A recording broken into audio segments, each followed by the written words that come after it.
പാടും കേടും എപ്പോളിങ്ങൊഴിയും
രാവുമന്ധകാരം വെയിൽ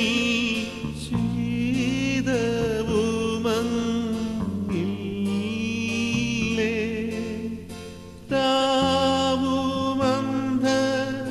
രാവുമന്ധകാരം വെയിൽ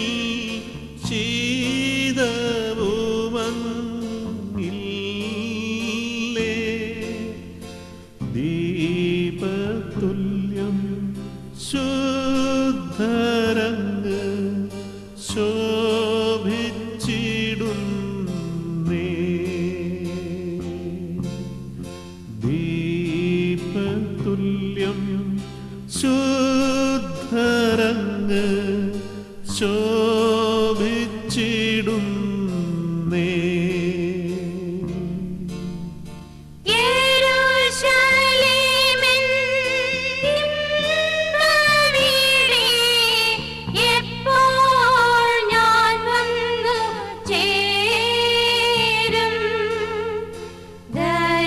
ധരണിയിലെ പാടും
എന്നു ഞാൻ വന്നു ചേരും പരമരാജാവിൻ മഹത്വം അരികിൽ കണ്ടിടും. പരമരാജാവിൻ മഹത്വം അരികിൽ കണ്ടിടും.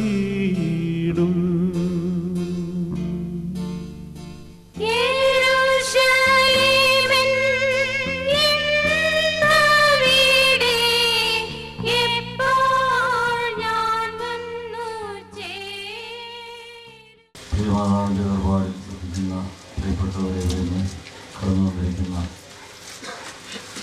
ദൈവത്തിൻ്റെ മക്കളെ, ദൈവം നൽകിയ ആയുസ്സിനെ പൂർത്തീകരിച്ചുകൊണ്ട് ഈ പ്രിയ മാതാവ് നിത്യതയുടെ കൂടാരത്തിലേക്ക് സർവശക്തനായ ദൈവത്തിൻ്റെ തിരുസന്നിധാനത്തിലേക്ക് മാറ്റപ്പെട്ടിരിക്കുകയാണല്ലോ. എന്നാൽ ഈ മരണം നമ്മുടെ സമീപത്ത് തന്നെ ഉണ്ടെങ്കിലും അതെപ്പോഴാകുന്നുവെന്ന് നാം അറിയുന്നില്ല. എന്നാൽ ദൈവത്തിൻ്റെ കാരുണ്യമനുസരിച്ച് ഓരോരുവർക്കായിട്ടും താൻ നൽകിയിരിക്കുന്ന ആയുസ്സിനെ ഈ ഭൂമിയിൽ വെച്ച് തികയ്ക്കുവാൻ തക്കവണ്ണം ദൈവം നൽകുന്ന കൃപാവരം ഓരോ മനുഷ്യനും അനുഭവിക്കുകയും അതിൻ്റെ പൂർണ്ണതയിൽ ആ ആയുസ്സിനെ ദൈവത്തിൻ്റെ തിരുസന്നിധിയിൽ തന്നെ സമർപ്പിച്ച് ദൈവത്തിൻ്റെ അടുക്കിലേക്ക് മടങ്ങിപ്പോവുകയാണല്ലോ ചെയ്യുന്നത്. പ്രകാരം ഈ പ്രിയ മാതാവിനും ദൈവം കൊടുത്ത ആയുസ്സിനെ പൂർത്തീകരിച്ചുകൊണ്ട് നിത്യതയുടെ കൂടാരങ്ങളിലേക്ക് കടന്നു പോകുന്ന അവസ്ഥയിൽ ദൈവം ഒരുക്കിയിരിക്കുന്ന വാഗ്ദാനത്തെ പ്രാപിക്കുവാൻ തക്കവണ്ണം മാതാവിന് ദൈവം കൃപ കൊടുക്കട്ടെ എന്ന് പ്രത്യേകമായിട്ട് പ്രാർത്ഥിക്കുകയാണ്. എന്നാൽ ഞാനും നിങ്ങളും ഈ ഭൂമിയിലായിരിക്കുമ്പോൾ ഈ നശ്വരമായ ജീവിതത്തിന് വേണ്ടി ഏറെ അധ്വാനിക്കുകയും പരിശ്രമിക്കുകയും ഒക്കെ ചെയ്യുന്നു. എന്നാൽ ഈ അധ്വാനത്തിൻ്റെ എല്ലാം ഒരു ഫലം നമുക്ക് ലഭിക്കുന്നത് നമ്മുടെ മരണത്തോടു കൂടെയാണ്. കാരണം കർത്താവ് പറയുന്നു, ഏറെയായാൽ 70 സംവത്സരം അല്ലെങ്കിൽ 80 സംവത്സരം. അതിൻ്റെ ഫലമെന്ന് പറയുന്നത് പ്രയാസവും ദുഃഖവും അത്രേ. എന്നാൽ അതിലുപരിയായിട്ടുള്ള കാര്യമാകുന്നു നിത്യമായിരിക്കുന്ന സന്തോഷമെന്ന് പറയുന്നത്. ഇത് യഥാർത്ഥത്തിൽ ഗ്രഹിക്കുവാൻ സാധിക്കുന്ന ഒരു വ്യക്തിക്ക് മാത്രമേ ഈ ഭൂമിയിൽ പ്രത്യാശയോടുകൂടി ഒരു ജീവിതം നയിക്കുവാനായിട്ട് സാധിക്കുകയുള്ളൂ. അതല്ലെങ്കിൽ നമുക്കെയും ഉണ്ടുറങ്ങി ജീവിക്കുന്ന ഒരു സ്ഥിതിവിശേഷത്തിലേക്ക് മാറ്റപ്പെടും. ആ തിരിച്ചറിവ് മുഖാന്തരമായിട്ടുണ്ടാകുന്ന വലിയ ഒഴുക്കത്തിലേക്ക് മാറ്റപ്പെടുകയും ചെയ്യുമ്പോഴാണ് മനുഷ്യജീവിതം അർത്ഥപൂർണമായി തീരുന്നത്. ഒരു ക്രിസ്ത്യാനിയെ സംബന്ധിച്ചിടത്തോളം അവന്റെ ജീവിതം എന്ന് പറയുന്നത് ഈ ഭൂമിയിലെ ജീവിതം ഒരിക്കലും അവന്റെ യഥാർത്ഥ ജീവിതമല്ല. പിന്നെയോ അവന്റെ യഥാർത്ഥമായിരിക്കുന്ന ജീവിതം എന്ന് പറയുന്നത് മരണത്തോടുകൂടി ആരംഭിക്കുന്നുവെന്ന് ദൈവത്തിന്റെ വചനത്തിലൂടെ പിതാക്കന്മാരിലൂടെ ഒക്കെ നമ്മെ പഠിപ്പിക്കുന്നു. വളരെ ഭംഗിയോടുകൂടെ നിർവഹിച്ച് ഈ പ്രിയ മാതാവ് സർവശക്തനായ ദൈവത്തിന്റെ തിരുസന്നിധിയിലേക്ക് കടന്നു പോകുമ്പോൾ ദൈവം നൽകിയ എല്ലാ അനുഗ്രഹങ്ങളെയും നമുക്ക് ഓർക്കാം. ഏറ്റവും വലിയ ദൈവത്തിന്റെ കരുണയാണ്. ഒരു മനുഷ്യന്റെ ജനനം മുതൽ അവന്റെ മരണം വരെ പലതരത്തിലുള്ള പ്രതികൂലതകളും രോഗാവസ്ഥകളും പീഡനങ്ങളും ബുദ്ധിമുട്ടുകളും ഒക്കെ അവൻ നേരിടേണ്ടതായിട്ട് വരുന്നു. ഈ ലോകത്തില് അനേകര്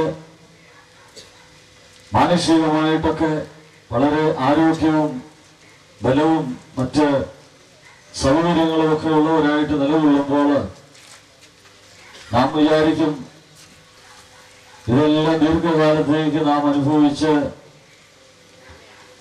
നമ്മളിങ്ങനെ ഈ ലോകത്തിൽ കഴിഞ്ഞു കൂടുമെന്ന്. എന്നാൽ നമുക്കൊക്കെയും അറിയാം, നമ്മുടെ ചുറ്റുപാടുകളിലേക്ക് നോക്കുമ്പോൾ വളരെ അപ്രതീക്ഷിതമായിട്ട് പല വ്യക്തികളും ഈ ലോകത്തിൽ നിന്ന് മാറ്റപ്പെടുന്നത് നമുക്ക് കാണുവാനായിട്ട് സാധിക്കും. രോഗമായിട്ടും അപകടമായിട്ടും ഒക്കെ. പ്രിയമുള്ളവരെ, അങ്ങനെ അനിശ്ചിതത്വം നിറഞ്ഞ ഈ ലോകത്തില് ഞാനെപ്പോഴും ഓർക്കാറുണ്ട്, തന്റെ ആയുസ്സിനെ പൂർത്തീകരിക്കുവാൻ തക്കവണ്ണം ദൈവം കൊടുക്കുന്ന അനുഗ്രഹത്തെ കുറിച്ച്. സത്യവിശ്വാസം അനുസരിച്ച് ബാക്കിയുള്ളതെല്ലാം നമ്മുടെ ഈ നശ്വരമായ ലോകത്തോട് ബന്ധപ്പെട്ടിരിക്കുന്ന കാര്യങ്ങളാണ്. അതൊക്കെയും അഴിഞ്ഞു പോകുന്നു. എന്നാൽ അഴിയപ്പെടാത്തതായിട്ട് എന്താണ് നിലകൊള്ളുന്നത്? ക്രിസ്തീയമായ ആ നല്ല അന്ത്യത്തിലൂടെ ലഭിക്കുന്ന പുതിയ ജീവന്റെ അനുഭവം നമ്മൾ വിശ്വാസ പ്രമാണത്തിൽ ചൊല്ലുന്നുണ്ട്. വരുവാനിരിക്കുന്ന ലോകത്തിലെ പുതിയ ജീവനുമായി ഞങ്ങൾ നോക്കിപ്പാർക്കുന്നു. അതുകൊണ്ട് ഈ പ്രിയമാതാവും അപ്രകാരം ദൈവത്താലുള്ള നല്ല പരിപൂർണത പ്രാപിക്കുവാൻ തക്കവണ്ണം ദൈവം ഇടയാക്കി. എനിക്ക് ഒത്തിരി അധികം പരിചയമില്ല. ഞാൻ വന്നതിന് ശേഷം പ്രധാനപ്പെട്ട മന്നി ഓർപ്പിസ്കോപ്പ് അച്ഛൻ്റെ കൂടെ ഭവനത്തിൽ കടന്നു വരുവാനും പ്രിയമാതാവിനെ കാണുവാനും പ്രാർത്ഥിക്കുവാനുമായിട്ടൊക്കെ ഇടയായി. മാതാവ് ദൈവം നൽകിയ നല്ല ആ അനുഭവം സ്വീകരിച്ചുവെന്ന് ഞാൻ മനസ്സിലാക്കുന്നു. അപ്രകാരം തൻ്റെ ആയുസിന്റെ അവസാനത്തിൽ നല്ല പ്രാർത്ഥനയുടെ അനുഭവത്തിൽ ഒക്കെ ആയിരിക്കുവാനും, പ്രത്യേകിച്ച് ഏതാനും ദിവസങ്ങൾക്ക് മുമ്പ് പരിശുദ്ധ കുർബാന സ്വീകരിക്കുവാൻ തക്കവണ്ണം പുണ്യ ആചാര്യ ശ്രേഷ്ഠനിൽ നിന്ന് പരിശുദ്ധ കുർബാന സ്വീകരിക്കുവാൻ തക്കവണ്ണം ദൈവം കൃപ കൊടുത്തു. അങ്ങനെ നല്ല ഒരു ഒരുക്കത്തോടുകൂടെയുള്ള ഒരു അന്ത്യം, അല്ലെ ഒരു പരിപൂർണത ഈ പ്രിയമാതാവിനായിട്ട് ദൈവം കൊടുത്തു.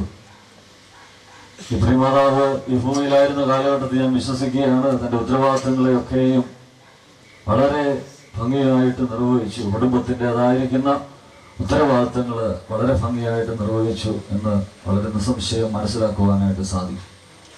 ദൈവം നൽകുന്ന ഏറ്റവും വലിയ അനുഗ്രഹമാണ് ഒരു വ്യക്തിക്ക് ഒരു കുടുംബത്തിൻ്റെതായ ഉത്തരവാദിത്വം എന്ന് പറയുന്നത്. ദൈവം ഏദന്റെ പറുദീസയിൽ സ്ഥാപിച്ച ആ കുടുംബത്തിന്റെ അനുഭവം ഇന്നും പരിശുദ്ധ സഭയിലൂടെ ദൈവം സ്ഥാപിച്ച് അതിനെ ഈ ഭൂമിയിൽ പൂർത്തീകരിക്കുമ്പോൾ അതിലേക്ക് ദൈവം നൽകിയ എല്ലാ കൃപകളെയും സ്വീകരിച്ചുകൊണ്ട് മാതാവ് തന്റെ ഉത്തരവാദിത്തങ്ങളെ നിർവഹിച്ചു. നമുക്ക് ദൈവത്തെ മഹത്വപ്പെടുത്താം. ദൈവം ഒരുക്കിയിരിക്കുന്ന ആ വാഗ്ദാനത്തെ തൻ്റെ ശുദ്ധിമാന്മാരോട് ചേർന്ന് തന്നെ എതിരേൽക്കുവാനുള്ള ആ വലിയ ആ കൃപയെ ഈ പ്രിയമാതാവിൽ പൂർത്തീകരിക്കട്ടെ എന്ന് ഞാൻ പ്രാർത്ഥിക്കുകയാണ്. അബ്രഹാമിന്റെയും ഇസ്ഹാക്കിന്റെയും മടിയിൽ പറുദീസയുടെ അനുഭവത്തിൽ പ്രിയമാതാവ് എന്നും വസിക്കുവാൻ തക്കവണ്ണം നമുക്കിടയാകും. ഈ പ്രിയമാതാവിന് ഇടയാകുവാൻ തക്കവണ്ണം നമുക്ക് പ്രത്യേകമായിട്ട് തുടർന്നും പ്രാർത്ഥിക്കാം. നമ്മൾ ഈ ശവസംസ്കാര ശുശ്രൂഷയിൽ ചൊല്ലുന്നുണ്ട്, പ്രാർത്ഥനയിൽ മേന്മേൽ എന്നെ ഓർപ്പീൻ, എന്നെ മറന്നിടാൻ ഇടയാകരുത്. പ്രകാരമുള്ള പ്രാർത്ഥനകളും പരിശുദ്ധ കൂദാശകളും പ്രത്യേകിച്ച് പരിശുദ്ധ കുർബാനയൊക്കെ പ്രിയമാതാവിന് എന്നും ആത്മാവിന് ചാരമായി തീരുവാൻ തക്കവണ്ണം ഇടയാക്കട്ടെ എന്നും ഈ പ്രിയമാതാവിന്റെ വേർപാടില് ഉള്ള എല്ലാ അനുശോചനവും ഈ സമയത്ത് രേഖപ്പെടുത്തിക്കൊണ്ടും ലേഖനന്റെ വാക്കുകൾ പ്രത്യേകമായിട്ട് ചുരുക്കുകയാണ്. ഈ വൈദിക ശ്രേഷ്ഠരുടെ എല്ലാവരുടെയും നാമത്തിലുള്ള പ്രത്യേകമായിരിക്കുന്ന എല്ലാ അനുശോചനവും പ്രത്യേകമായിട്ട് ഈ സമയത്ത് അറിയിക്കുകയും ചെയ്യും. ഒരുപാട് കടപ്പെട്ടിരിക്കുന്നതായ ഒരു കുടുംബത്തിലെ അംഗമാണ്. വനിതാ സമാജത്തെ സംബന്ധിച്ചിടത്തോളം ശ്രേഷ്ഠമായ സഹകരണം നൽകിയിട്ടുള്ളതായ ഒരമ്മ, പ്രത്യേകിച്ച് ഈ ദേശത്തായിരിക്കുന്ന തങ്കമ്മയും അതുപോലെ ചമയും എല്ലാം സമാജത്തോട് കാണിക്കുന്നതായ സ്നേഹവും അതിലുള്ളതായ പൂർണ്ണമായിരിക്കുന്ന സഹകരണവും പ്രവർത്തനങ്ങളും എല്ലാം ഓർത്തുകൊണ്ട് ഇപ്പോൾ വനിതാ സമാജത്തിന് വേണ്ടി ഇവിടെ പുഷ്പചക്രം അർപ്പിക്കുന്നതാണ്. പ്രാർത്ഥിക്കാം. കർത്താവേ, നിന്റെ രക്തശരീരങ്ങൾ കൈക്കൊണ്ട്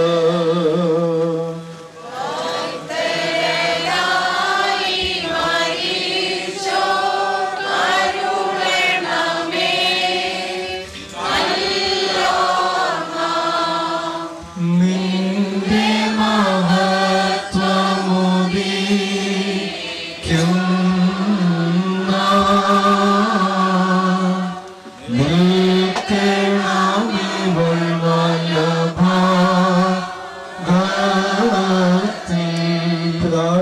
പരിശുദ്ധഹായിക്കും സ്തുതി. തന്റെ സ്തുതികളാശം ഭൂമിയിൽപ്പെട്ടിരിക്കുന്ന പരിശുദ്ധൻ പരിശുദ്ധൻ പരിശുദ്ധൻ നിങ്ങളെ സ്തുതി. നീ പരിശുദ്ധനാവുന്നു പരിശുദ്ധനാവുന്നു ഞങ്ങൾക്ക് വേണ്ടി ക്രൂശിക്കപ്പെട്ടവനെ ഞങ്ങളുടെ മേൽ അനുഗ്രഹം ചെയ്യണമേ. നീ പരിശുദ്ധനാവുന്നു ഞങ്ങളോട് കണ്ടു ചെയ്യണമേ. വേണ്ട ശുശ്രൂഷയും പ്രാർത്ഥനയും കൈകൊണ്ടിയുടെ മേൽ അനുഗ്രഹം ചെയ്യണമേ.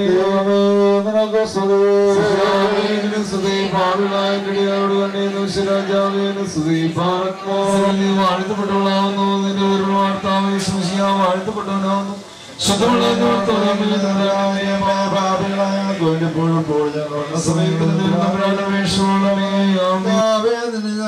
പ്രാപിച്ചുകൊണ്ട് നിന്റെ പ്രാപിച്ചിരിക്കുന്ന ആത്മാവിനോട് അപേക്ഷിക്കുന്നു. ദൈവം തമ്പുരാന് ദുഷ്ടന്മാരായ മത്സരക്കാണുകളിലും അദൃശ്യമായ സേനകളിൽ നിന്നും ഈ നിന്റെ മകളെ സംരക്ഷിച്ച നീതിമാന്മാരുടെ കൂട്ടത്തിൽ ശാസ്താന്തത്തിൽ ചെന്ന് ചേരുവാനും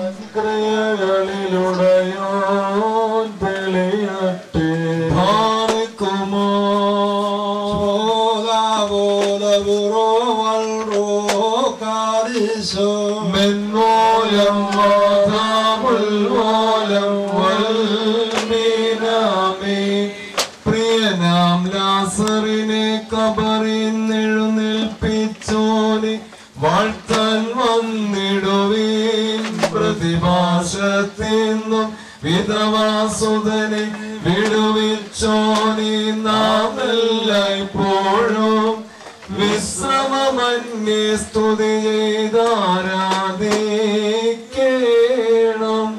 സൗമൻ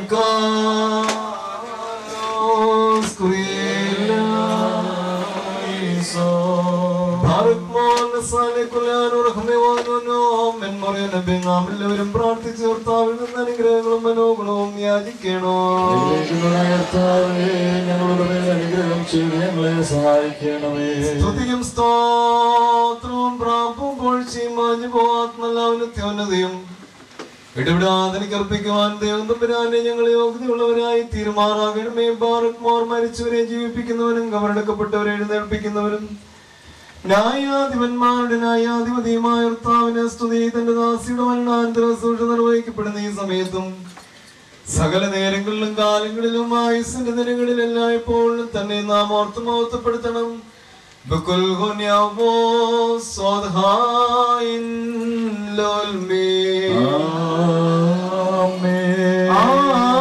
ഉണ്ടായിരുന്നവനും ഇപ്പോൾ ഉള്ളവനും എന്നേക്കും നിലനിൽക്കുന്നവനും തന്റെ പിതാവിന്റെ മുഖത്തിൽ വിശുദ്ധ മാതാകുമാരുടെ വരുവാനിരിക്കുന്നവരുമായ വിശയാമ്പരാനെയും സംഖ്യാതീതമായ നിരകളും ഗണങ്ങളും പതിനായിരങ്ങളും തിരുമുമ്പാകെ പരിഭ്രമിച്ച് വിറച്ചുകൊണ്ട് നിൽക്കുന്നു. ഭയങ്കരന്മാരായ ക്രോപ്പന്മാരും സ്ഥിരതയുള്ള ഗണങ്ങളും സ്വർഗീയ മഹോന്നതങ്ങളിൽ നിന്നെ ആഘോഷിക്കുന്നു. നിന്റെ ഉഗ്രമായ ശബ്ദത്തിൽ നീ അട്ടഹസിക്കുമ്പോൾ മരണം വീണു പോവുകയും പാതാളം നശിച്ചു പോവുകയും ആദിഭൂതങ്ങൾ അഴിഞ്ഞു പോവുകയും ഭൂമിയിൽ തിരിച്ചുയർന്നു പോയ സർവ്വശരീരങ്ങളും പലരായി സൃഷ്ടിക്കപ്പെടുകയും ചെയ്യുന്ന സ്ഥലത്തിന്റെയും സൃഷ്ടിതാവും നിർമ്മിതാവും എന്ന നിലയിൽ സൃഷ്ടിശക്തിയുള്ള വചനത്താൽ നീ വീണ്ടും അവയെ സജ്ജീകരിക്കുന്നു. നന്മയാകട്ടെ തിന്മയാകട്ടെ അവനവൻ പ്രവർത്തിക്കപ്പെട്ടിട്ടുള്ളവയെ കുറിച്ച് സമാധാനം ബോധിപ്പിക്കുവാനായി സകല വംശങ്ങളും ഗോത്രങ്ങളും പരിപ്രവചനവും ഭയങ്കരവുമായി നിന്റെ സിംഹാസനത്തിന് മുമ്പാകെ വന്നുകൂടുകയും ചെയ്യുന്നു. ബലവാനും കാരുണ്യവാനുമായ ദൈവമായ കർത്താവേ, ഇവയെല്ലാം സംഭവിക്കുകയും പ്രവർത്തിക്കപ്പെടുകയും ചെയ്യുന്നതായ സമയത്ത് നിന്നിലുള്ള പ്രത്യാശയോടെ നിദ്രവാപിച്ചിരിക്കുന്ന ഈ ദാസിയെ നിന്റെ വലത് ഭാഗത്ത് നിർത്തിക്കൊള്ളണമേ. എന്റെ ശരീരം ഭക്ഷിക്കുകയും എന്റെ രക്തം പാനം ചെയ്യുകയും എന്നിൽ വിശ്വസിക്കുകയും ചെയ്യുന്ന ഏവനും എന്നിലും ഞാൻ അവനിലും വസിക്കുന്നു. അവസാനത്തിങ്കൽ ഞാൻ ഉയർത്തെഴുന്നേൽപ്പിക്കുമെന്ന് ജീവനുള്ള ദൈവമായി കൊണ്ട് അരുളി ചെയ്തിട്ടുള്ള വചനം ഞങ്ങളിലും ഇവളിലും നിറവേറ്റപ്പെടണമേ. ഞങ്ങളും ഞങ്ങളുടെ പര്യത്തിന് നിന്റെ വലത് ഭാഗത്തു നിന്നുകൊണ്ട് നിന്റെ കരുണയെ കാണുകയും നിനക്ക് നിന്റെ പിതാവിനും പരിശുദ്ധവായിക്ക് സ്തുതി സ്തോത്രം കരറ്റുകയും ചെയ്യുമാറാകണമേ.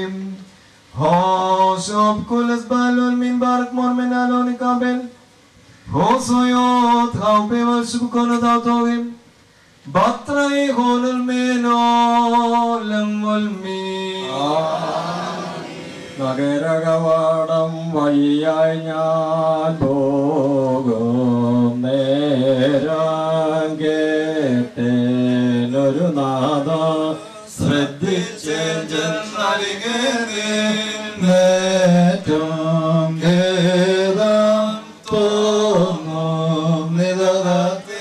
ലളിതകളെ പരതരുണന്മാരെയും ബാലന്മാരെയും കണ്ടേൻ. പ്രഭുവനിതകളും ദാസികളും സന്താപത്തിൽ പാടുന്നു. വ്യസന സമേതം ചോദിച്ചേ കേളു സുന്ദരരെ വിതയോരെന്തിനു പാടിടുന്നോടോ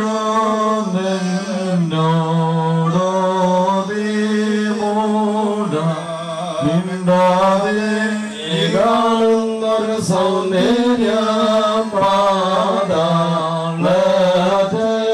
പാഴായി പോയിടും. ഈ രക്താംബരരുചിരതയെ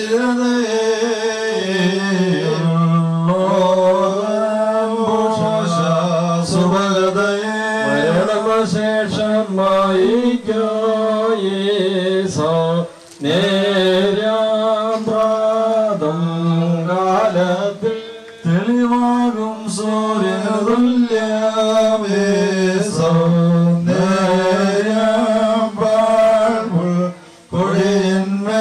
കൊടിയന്മേങ്ങുന്നു മഞ്ഞിനു തുല്യായേ സൗന്ദര്യ സാന്ധ്യ വേളയതിൽ പാടേ